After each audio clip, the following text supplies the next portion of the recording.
ધંધુકામાં ધર્મેશ ભરવાડ નામના યુવકની જાહેરમાં હત્યાના બનાવથી સમગ્ર વિસ્તારમાં ખળભળાટ મચી ગયો હતો અને આજે સવારથી જ બુલડોઝર કાર્યવાહી છે તે આરોપીઓના ઘર ઉપર કરવામાં આવી રહી છે। ખાટકીવાડનો જે વિસ્તાર છે ત્યાં આજે આરોપીઓનું ઘર જમીનદોસ્ત કરી દેવામાં આવ્યું છે। ત્યારે કેવી સ્થિતિ છે ત્યાં ને આ મામલે શું કહી રહ્યા છે અમદાવાદ ગ્રામ્યના ડીવાયએસપી આસ્થા રાણા, વિગતે વાત કરીએ। વૈષ્ણવજન તો તેને કહીએ જે પીડ પરાઈ જાનાને રે। નમસ્કાર દર્શક મિત્રો, નવજીવન ન્યૂઝમાં આપનું સ્વાગત છે।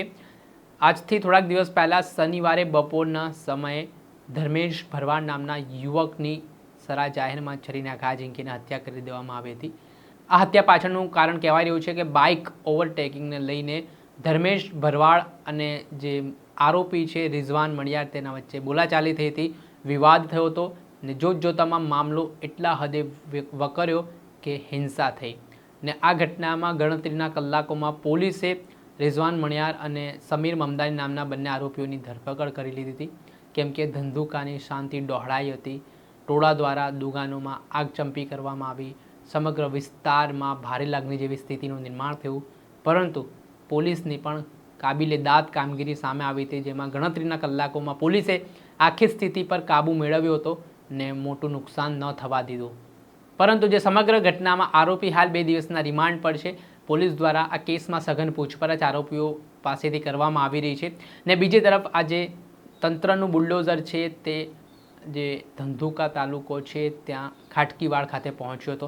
આજે સવારથી જ મેગા ડિમોલિશનની કામગીરી ખાટકીવાડ વિસ્તારમાં હાથ ધરવામાં આવી છે, જેમાં આરોપીઓના આસપાસના જે કેટલાક ગેરકાયદેસર બાંધકામો હોય કે જેઓ ગુનાહિત પ્રવૃત્તિ સાથે સંકળાયેલા હોય તેમની સામે પણ હવે ડિમોલિશનની પ્રક્રિયા હાથ ધરાઈ છે ને આજે જે આરોપીઓ આ હત્યાકાંડમાં સંડોવાયેલા હતા તેમના ઘર પણ તોડી પાડવામાં આવ્યા છે અને સમગ્ર ઘટનાના દ્રશ્ય પણ સામે આવ્યા છે, જેમાં આપ જોઈ શકો છો દ્રશ્યમાં કે જેસીબી દ્વારા એ ઘર પર બુલડોઝર ચલાવવામાં આવી રહ્યું છે અને આખી જે પરિસ્થિતિનું નિર્માણ થઈ હતું તે બાબતને લઈને આ મામલે ડીવાયએસપી આસ્થા રાણાનું પણ નિવેદન સામે આવ્યું છે। શું કહી રહ્યા છે તેઓ તે સાંભળો।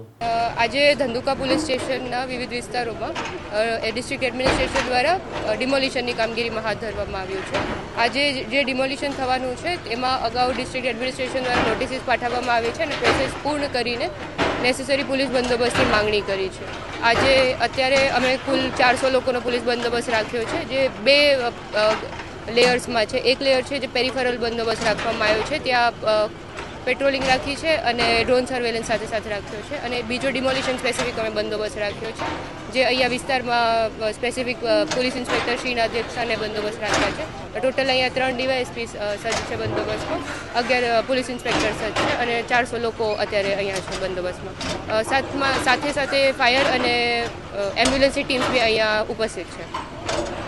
જે રીતે આપણે સાંભળ્યા હતા ડીવાયએસપી આસ્થા રાણા, તેમણે આ મામલે મહત્વનું નિવેદન આપ્યું છે। જે પરિસ્થિતિ નિર્માણ થઈ હતી, બુલડોઝર કાર્યવાહી હાલ કરવામાં આવી છે ને જે ગેરકાયદેસર બાંધકામો સામે હવે પોલીસે તવાઈ બોલાઈ હોય તેવી વાત કહેવાય રહી છે ને હજી પણ તંત્ર દ્વારા ગેરકાયદેસર બાંધકામોની જે દુકાનોના શેડ આવેલા છે તેને દૂર કરવાની કામગીરી છે તે ચાલી રહી છે ને ધંધુકામાં ભરવાડ યુવકની હત્યાના ઘેરા પ્રત્યાઘાત પડ્યા છે અને હવે તંત્ર એક્શન મોડમાં જોવા મળી રહ્યું છે। દર્શક મિત્રો, આવા જ વિડીયો જોવા માટે નવજીવન ન્યૂઝ જોતા રહો।